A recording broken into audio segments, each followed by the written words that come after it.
ये सारे family members छुट्टियां मनाने के लिए अपने फार्म हाउस में आते हैं, लेकिन फॉरेस्ट में एक्सप्लोरेशन करते दौरान उन्हें कई हजार सालों पुराना स्ट्रक्चर मिला जिसके अंदर जाने के बाद शायद वो कभी वापस लौटकर नहीं आएंगे। इस एडवेंचरस कहानी की शुरुआत होती है एक डेंस फॉरेस्ट को दिखाते हुए, जहाँ पर एक कोने पर छोटा सा घर बनाया गया था। उस घर के अंदर कई सारे फैमिली मेंबर्स थे जो अपने डेली लाइफ की रूटीन से परेशान होकर यहाँ छुट्टियां मनाने आए थे। उन सभी को एकदम रिफ्रेशमेंट और एकदम रिलैक्स फील करना था, तो इसीलिए वो यहाँ पर आए थे। सबसे पहले हमें थॉमस और एली नाम के दो मैरिड कपल दिखाए जाते हैं। उनकी एक बेटी होती है जिसका नाम लूसी था और दूसरे बेटे का नाम स्पेंसर। लेकिन हाल ही में देखकर लग रहा था कि थॉमस और एली के बीच में रिलेशन कुछ ज्यादा अच्छा चल नहीं रहा है। दोनों एक दूसरे से झगड़ा करके बैठे हैं किसी अनजान बात के ऊपर। अब वहाँ पर तो थॉमस का एक पुराना दोस्त भी होता है जिसका नाम बेन था। बेन की एक गर्लफ्रेंड होती है जिसका नाम मार्गरेट होता है। बेन और मार्गरेट का रिलेशन कई साल पुराना है, लेकिन अभी तक उन्होंने शादी नहीं की। ये इसलिए क्योंकि बेन अभी तक बच्चों के लिए तैयार नहीं है। उसे ऐसा लगता था कि अगर वो शादी करके बच्चे कर लेगा तो एक कनेक्शन जुड़ जाएगा, और फिर जैसे बेन को एक्सप्लोर करना पसंद है दुनिया घूमकर, तो परिवार के कारण वो सारी चीजों पर लिमिटेशंस लग जाएंगी। इसी वजह से बेन ने मार्गरेट से अभी तक शादी नहीं की। अब यहाँ बेन और मार्गरेट भी थॉमस और एली को देखकर समझ गए थे कि इनमें झगड़ा हुआ है। अब ये किस बात पर था उन्होंने डिसाइड किया कि वो पता करेंगे और थॉमस और एली को बैक टू नॉर्मल करेंगे ताकि वो वेकेशन एंजॉय करें।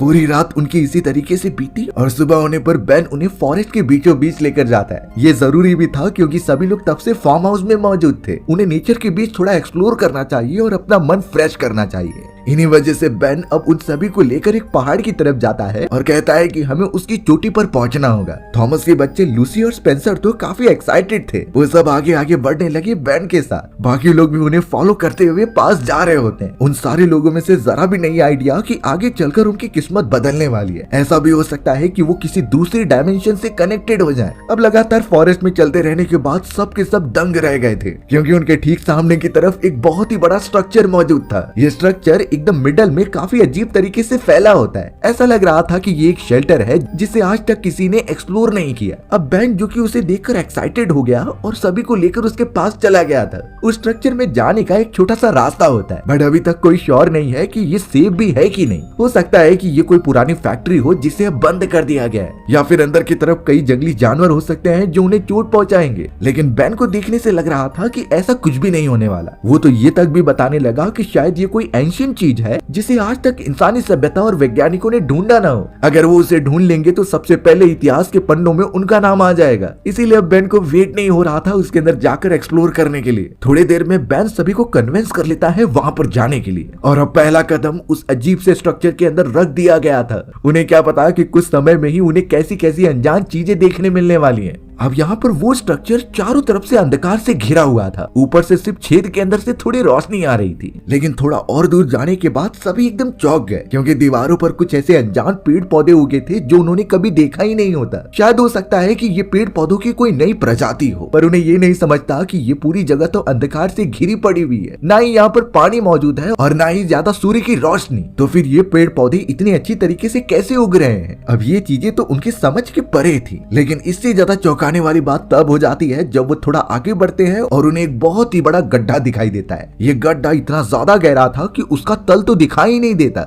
सभी लोग अपने बच्चों को साइड में कर रहे थे, क्योंकि इसके अंदर गिरना मतलब मौत को चेतावनी देना होगा। उन्हें पता नहीं है कि ये कितना गहरा है और इतना बड़ा गड्ढा यहाँ पर क्या कर रहा है। बेन तो अब ये कंफर्म करने के लिए एक पत्थर उठाता है और उस गड्ढे के अंदर फेंक देता है। अब यहाँ पर पता चला कि उस पत्थर के गिरने की आवाज ही नहीं आ रही है, यानी इससे साफ क्लियर होता है कि वो गड्ढा कितना ज्यादा गहरा है। मार्गरेट और बाकी लोग तो ये भी सोचने लगे थे कि कहीं ये गड्ढा पृथ्वी के सेंटर में तो नहीं जाता। अगर ऐसा होगा तो ये अब तक की सबसे बड़ी खोज हो सकती है। लेकिन अभी तो इन सारे स्ट्रेंज चीजों की शुरुआत हो रही है। सभी लोग तो यही देखकर हैरान थे कि इतनी बड़ी गुफा आखिर बनाई किसने। ये इंसानों द्वारा बनाई गई बिल्कुल भी नहीं लगती, क्योंकि इतनी गहराई तक इंसान अभी तक पहुंचे ही नहीं है। और अगर ये नेचुरल तरीके से हुआ है तो अब तक की ये सबसे स्ट्रेंज खोज हो सकती है। लेकिन जब तक उन्हें इस गुफा के बारे में कुछ पता ना चल जाए, उसके पास भी जाना बहुत खतरनाक हो सकता था। इसीलिए अब मार्गरेट बाकी लोगों को समझाती है कि हमें वापस चलना चाहिए। लेकिन अचानक अगले मोमेंट में लूसी और स्पेंसर उस गुफा की तरफ अट्रैक्ट होने लगे थे। उन्हें तो शायद वहाँ से कुछ अजीब तरीके की आवाजें भी आ रही होती हैं और वो पॉइंट करके वहाँ दिखा भी रहे थे। सभी लोग उन दोनों बच्चों की इस तरीके से बिहेवियर को देखकर एकदम चौंक गए थे। सबसे खतरनाक बात तो ये हो गई कि लूसी के नाक से खून भी बहने लगा था। इतनी अजीब अजीब चीजें यहाँ पर हो रही हैं जिससे कि थॉमस और एली काफी डर गए और लूसी का सबसे पहले खून साफ किया। देखकर यही लग रहा था कि उन दोनों के बच्चों के ऊपर कुछ तो जादू किया गया हो और वो जादू चाहता था कि वो गुफा के अंदर कूद जाए। अब बिना कुछ सोचे समझे उन्होंने डिसाइड कर लिया कि वो यहाँ से बाहर निकलेंगे और अपने घर की तरफ जाएंगे। ये पूरी जगह जितनी सिंपल दिख रही है उतनी है नहीं। सभी लोग लूसी को लेकर जब आगे बढ़ते हैं तो स्पेंसर फिर से पीछे देखने लगा। शायद उसे गुफा के अंदर से आवाजें आ रही थी और वो उसे अपनी तरफ बुला रही होती है। स्पेंसर के ऊपर जब किसी का ध्यान नहीं था तो वो पीठ पीछे उस गुफा की तरफ वापस जाने लगा। थोड़ी देर में शायद वो उस गुफा के अंदर कूद भी जाता। अच्छी बात ये हुई कि बेन की नजर उसके ऊपर पड़ गई। वो जल्द से जल्द वहां आकर स्पेंसर को पकड़ लेता है और पीछे खींचता है, नहीं तो अब तक शायद स्पेंसर उस गुफा के अंदर गिर चुका होता। अब उस गुफा का इन दोनों के प्रति क्या कनेक्शन था और वो किस तरीके से इन्हें अपनी तरफ अट्रैक्ट कर रहा है, इसका रहस्य हमें थोड़ी देर में पता चलने वाला है। फिलहाल तो सभी घबराए हुए वहां से बाहर निकल जाते हैं और फार्म हाउस में जाकर अपनी छुट्टी एंजॉय करने लगते हैं। सभी लोग बाहर के रास्ते पर बैठकर ब्रेकफास्ट कर रहे होते हैं। उनके मन में अलग अलग टाइप के सवाल थे कि वो स्ट्रक्चर क्या है और इतनी गहरी गुफा वहाँ पर क्या कर रही है। खैर इसका जवाब तो किसी के पास नहीं होता, लेकिन थॉमस और एली का झगड़ा तो अभी भी बरकरार रहता है। उन दोनों के बीच का इस तरीके से डिस्कनेक्शन देखकर बेन और मार्गरेट को अच्छा नहीं लग रहा था। इसीलिए सबसे पहले बेन थॉमस को अपने साथ लेकर कहीं वॉक करने चला जाता है। मार्गरेट भी उसकी तरह एली के साथ कमरे में आ जाती है और उससे कुछ बातें करने लगती है। आखिर बीच में मार्गरेट ने एली से पूछ ही लिया कि तुम्हारा और थॉमस का झगड़ा किस बात पर हुआ है। एली डायरेक्टली तो नहीं बताती, लेकिन पॉइंट पर आ ही जाती है कि कुछ हफ्तों पहले वो और थॉमस एक रीयूनियन पार्टी पर गए थे। उस पार्टी में एली ने काफी ज्यादा ड्रिंक कर ली होती है और उसे बिल्कुल भी होश नहीं था और इसी मदोशी में उसने थॉमस के एक फ्रेंड के साथ क्लोजनेस बना ली। वो तो उसके साथ लिटरली पूरी रात सो भी जाती है। पर ये सारी बातें थॉमस को जब पता चली तो वो काफी गुस्सा हो गया। इन चीजों के ऊपर दोनों की काफी बहस हुई और वो झगड़ते भी रहते थे। हालांकि एली सिर्फ इतना कहती कि वो ड्रंक थी, नहीं तो वो गलती नहीं करती। अब ये चीजें एली के लिए बहुत कॉमन बात है, लेकिन थॉमस अभी भी गुस्सा था। वो इस तरीके से इन सारी चीजों को नहीं भुला सकता।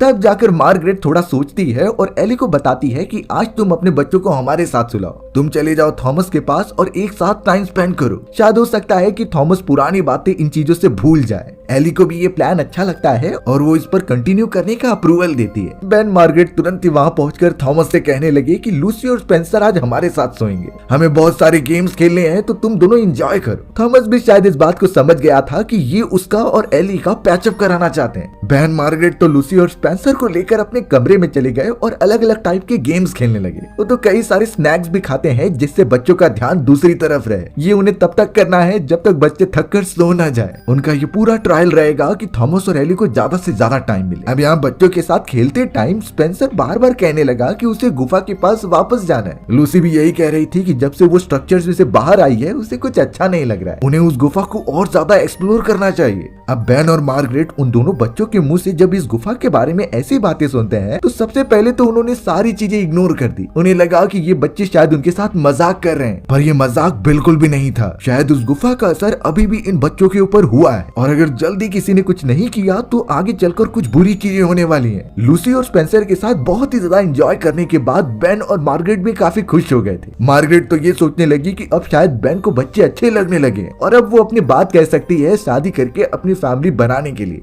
बहुत देर तक एंजॉय करके जब वो थक गए तो बेन और मार्गरेट बाहर आ जाते हैं। दोनों ड्रिंक करने लगे और एक दूसरे से काफी बातें शेयर भी करते हैं। पर यहाँ काफी रात हो चुकी थी और उनकी बॉडी भी पेन हो रही होती है, तो दोनों अब वहीं पर आग बंद करके सो जाते हैं। धीरे धीरे आधी रात आ चुकी थी और चारों तरफ कोहरा छा रहा होता है। ये शायद कुछ अनहोनी होने का संकेत है जो अभी तक कोई समझ नहीं पाया। जैसे ही सुबह होती है तो बेन और मार्गरेट एकदम से चौंक गए क्योंकि बच्चे कहीं दिखाई नहीं दे रहे थे। पूरा घर उन्होंने छान मार लिया लेकिन लूसी और स्पेंसर का नामो निशान नहीं होता। वो तो काफी टेंशन में आ गए क्योंकि उसके दोस्त थॉमस और एली ने उनके भरोसे बच्चों को छोड़ा था और अगर उन्हें कुछ हो गया तो पूरा इल्जाम बेन और मार्गरेट के ऊपर आएगा। इसीलिए बेन बिना ब्रेक लिए चारों तरफ उन्हें ढूंढना स्टार्ट करता है। जब वहाँ पर कुछ नहीं मिला तो बेन काफी परेशान हो गया और तभी वो सोचने लगा कि कल रात बच्चे उस गुफा के पास जाने की बात कर रहे थे। मार्गरेट इस बात पर श्योर नहीं थी, लेकिन बेन को कैसे भी करके उन्हें ढूंढना है। ये बात थॉमस और एली को किसी भी हालत में पता नहीं चलनी चाहिए। बेन अब बाहर आकर मार्गरेट को वहीं रहने के लिए कहता है और तुरंत ही उस फॉरेस्ट के बीचों बीच स्ट्रक्चर की तरफ भागता है। उसका भरोसा था कि शायद बच्चे अकेले ही वहां पर गए हों। जल्द से जल्द उस फॉरेस्ट में मौजूद स्ट्रक्चर के अंदर आने के बाद उसका शक सही निकला। दोनों ही यानी लूसी और स्पेंसर उस गुफा के ठीक सामने खड़े थे। वो बहुत अजीब तरीके से उसकी तरफ देखते जा रहे होते हैं जैसे अभी भी उन्हें कोई कंट्रोल कर रहा हो। बेन तुरंत ही उनके पास पहुंचा और आवाज देकर वहीं पर रुकने के लिए कहा। लूसी और स्पेंसर वहां पर मुड़ जाते हैं और बेन को अजीब तरीके की निगाहों से देखते हैं। बेन कुछ कर पाता इससे पहले दोनों ही उस गुफा में कूद गए। बेचारा बेन वहां पर लेट पहुंचा और उन दोनों बच्चों को बचा ही नहीं पाया।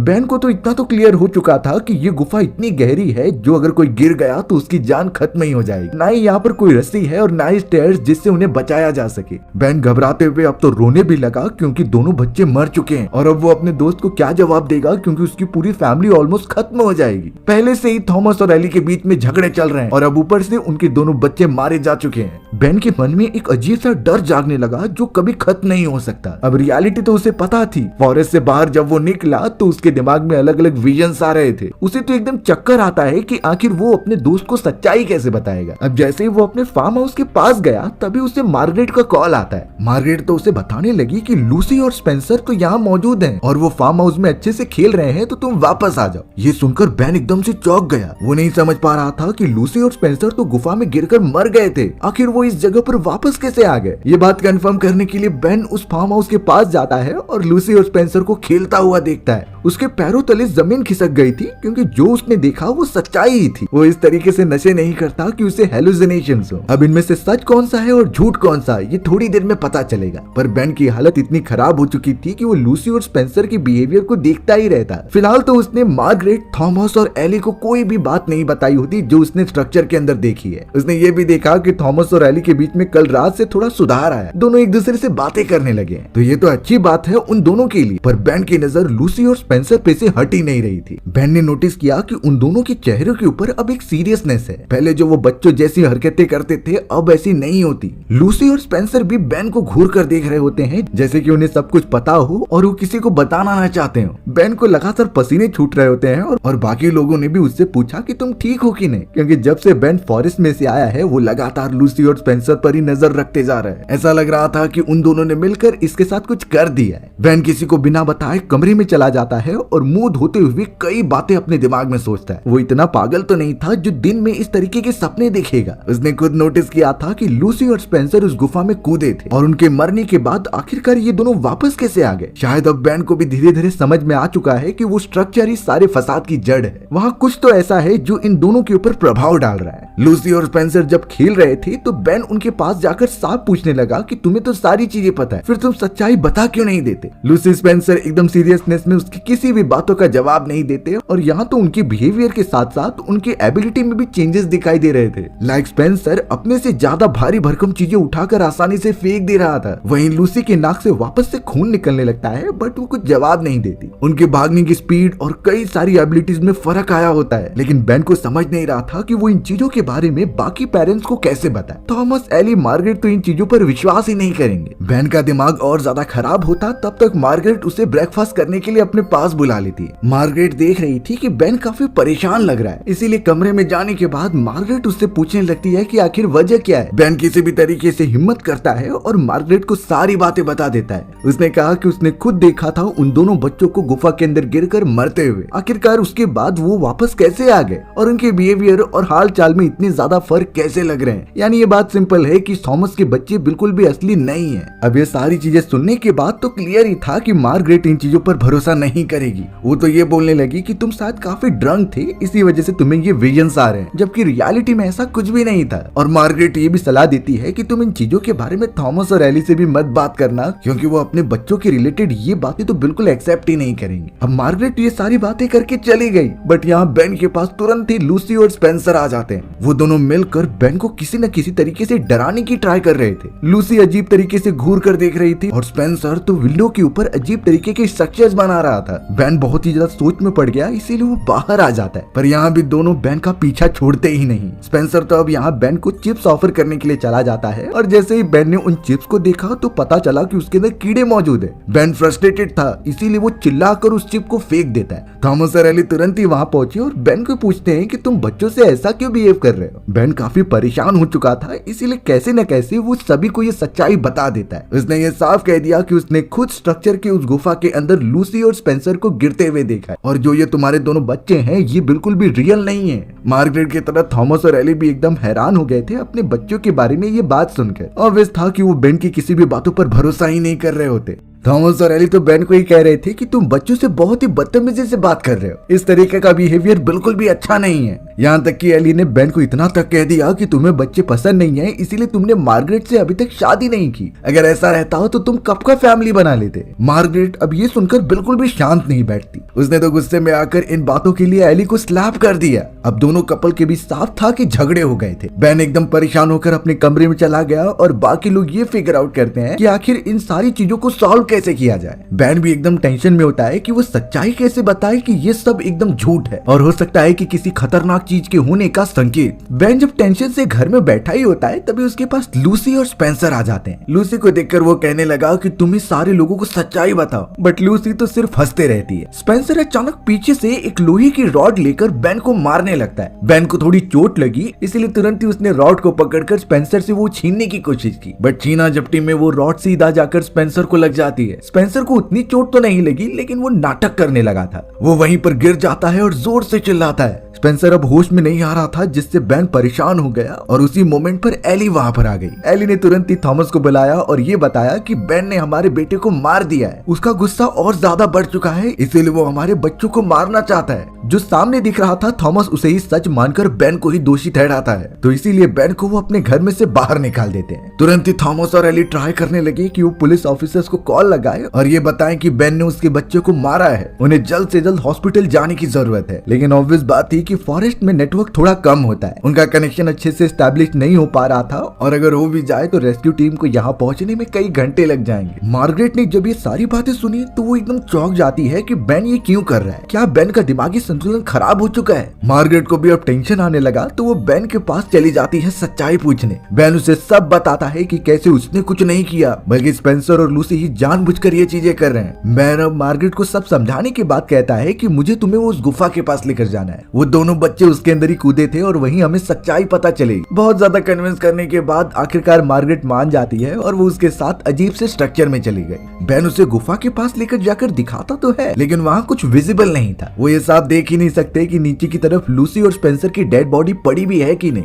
मार्गरेट को ये सब बकवास लगता है इसीलिए वो वापस जाने लगी, बट बेन उसे कह रहा था कि यही सच है और जब तक ये प्रूफ नहीं हो जाता वो यहाँ से जाएगा नहीं। बेन वहीं पर रुक गया और मार्गरेट वापस फार्म हाउस में आ जाती है। रास्ते में मार्गरेट को लूसी दिखाई दी। लूसी हंसते हुए मार्गरेट को कह रही होती है कि मुझे तुम्हें कुछ शो करना है इसीलिए तुम मेरे साथ फॉरेस्ट में चलो जो बहुत ही ज्यादा शॉकिंग होगा। मार्गरेट को कहीं ना कहीं बेन के ऊपर भरोसा तो था पर ये चीजें क्लियर करने के लिए कोई सबूत नहीं होता। मार्गरेट लूसी के साथ खड़ी ही थी तभी वहाँ थॉमस आ जाता है। थॉमस मार्गरेट को कहने लगा कि तुम्हारे बॉयफ्रेंड ने मेरे बेटे को मारा है और अब तुम भी मेरी बेटी को चोट पहुंचाना चाहती हो। मार्गरेट कहने लगी कि उसका कोई इंटेंशन नहीं है पर फिर भी अपनी बेटी की प्रोटेक्शन के लिए थॉमस उसे अलग कर देता है। थॉमस तो अब लूसी के साथ फॉरेस्ट में चला गया जहाँ वो कुछ चीज दिखाना चाहती थी। अब मार्गरेट वहाँ से ट्रेवल करते हुए एली के कमरे में आती है क्योंकि उसे सबसे ज्यादा सदमा लगा था अपने बेटे के घायल होने का। अब जैसे उसने कदम रखा तो मार्गरेट देख पाती है कि चारों तरफ खून के धब्बे मौजूद हैं, हर एक चीजें उथल पुथल हुई हैं और एली भी कहीं दिखाई नहीं दे रही। ऐसा लगा कि यहाँ पर कोई घुसा था और चारों तरफ तबाही मचाकर चला गया। मार्गरेट की नजर अब जैसे ही दूसरी तरफ गई तो पता चला कि एली एकदम घायल अवस्था में वहाँ पर पड़ी हुई है, किसी ने उसके ऊपर हमला करके उसे इतना चोटिल कर दिया।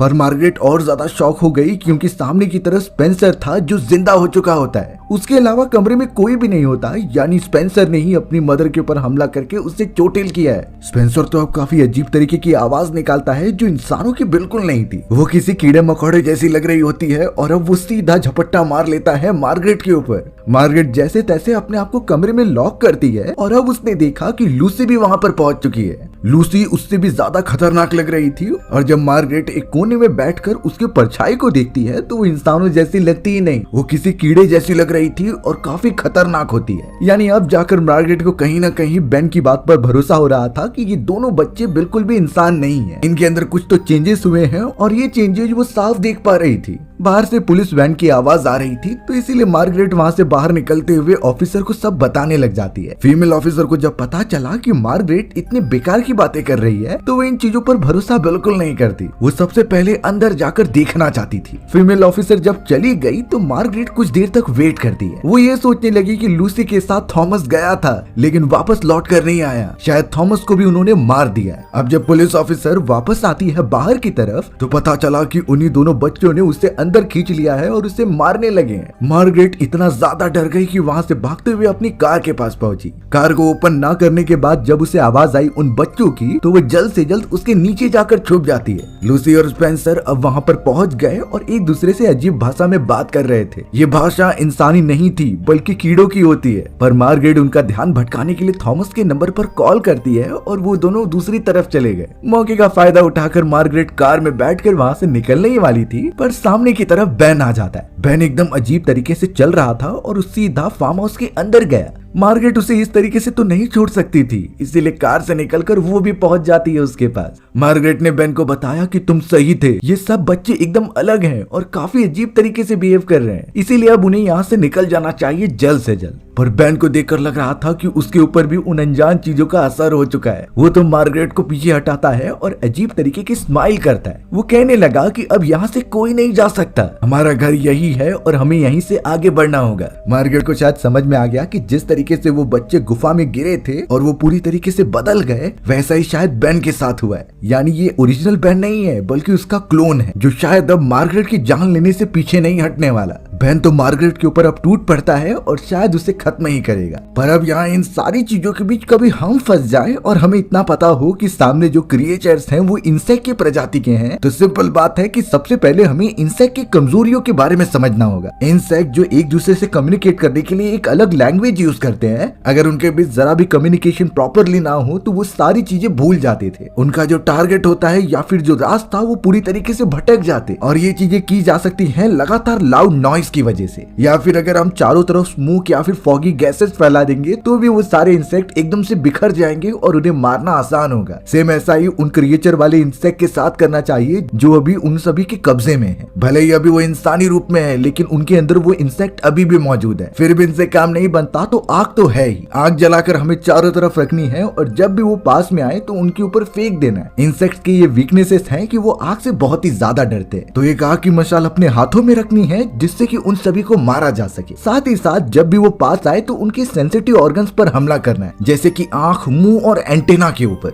पर यहाँ बेन जो पूरी तरीके से कंट्रोल में हो चुका था, उसने मार्गरेट पर हमला किया। मार्गरेट उसे घायल करते हुए सीधा भागने तो लग जाती है, पर लूसी और स्पेंसर ने उसके लिए ट्रैप बिछा कर रखा था। उसे गिराकर अब वो दोनों पकड़ के लेके जाने लगे। मार्गरेट को थोड़ी देर बाद जब होश आता है तो वो समझ गई कि ये दोनों उसे गुफा में लेकर जा रहे हैं फेंकने के लिए। जल्द से जल्द वो अजीब से स्ट्रक्चर में लेकर आ गए जहाँ पर और भी लोगों की डेड बॉडी थी, यानी वो पुलिस ऑफिसर और एली की। दोनों ही मिलकर उन सारे लोगों को गुफा के अंदर फेंक रहे होते हैं एक एक करके। मार्गरेट अब ये होने नहीं दे सकती, इसीलिए वो उठकर तुरंत ही उनके पास जाती है और फिर से लूसी और स्पेंसर को गुफा के अंदर धक्का दे देती है। उसे लगा कि अब सब कुछ ठीक हो जाएगा। मार्गरेट धीरे धीरे वहाँ से वापस आ गई अपने फार्म हाउस में, पर उसके सामने बेन था। बेन उसे मारने के लिए आगे तो बढ़ता है, पर अब यहाँ मार्गरेट के अंदर इतनी हिम्मत नहीं कि वो लड़ सके। अच्छी बात हुई कि उस समय वहाँ थॉमस आ गया, जिसने की बेन को पकड़ कर रखा था, यानी थॉमस मरा नहीं होता। उसने मार्गरेट को कहा कि तुम कार लेकर यहाँ से तुरंत ही निकल जाओ, क्योंकि ये सब बहुत ही खतरनाक है। मार्गरेट ऐसा ही करती है और कार लेकर रोड पर जाते रहती है, पर उसे रियलाइजेशन था कि कितने सारे लोगों की जानें इसमें चली गई हैं। अब जैसे ही वो आगे बढ़ी तो पता चला कि सामने की तरफ लूसी, स्पेंसर और बेन आ चुके हैं। तीनों हाथ पकड़कर खड़े हुए थे और उनके चेहरे पर एक अजीब सी मुस्कान थी, यानी ये सच में दूसरी दुनिया से आए हुए म्यूटेंट क्रिएचर्स हैं जो शायद पूरी इंसानी प्रजाति को अपने कब्जे में करना चाहते हैं। जितने भी इंसानों को वो गड्ढे में फेंकते तो उनके क्लोन्स बन जाते। पर मार्गरेट को यहाँ पर पता था कि ये उसकी फैमिली नहीं है, इसीलिए वो कार लेकर उनकी तरफ भगाने लग जाती है और शायद ठोकर भी मारती। पर ये हमारी कहानी इसी सस्पेंस के साथ यहीं खत्म हो गई। सो व्यूअर्स, अगर आपको मेरा नरेशन 1% भी अच्छा लगा होगा ना, तो वीडियो को लाइक एंड चैनल को सब्सक्राइब जरूर कर देना। मिलते हैं इसी तरीके की मजेदार वीडियोस में, तब तक के लिए बाय बाय।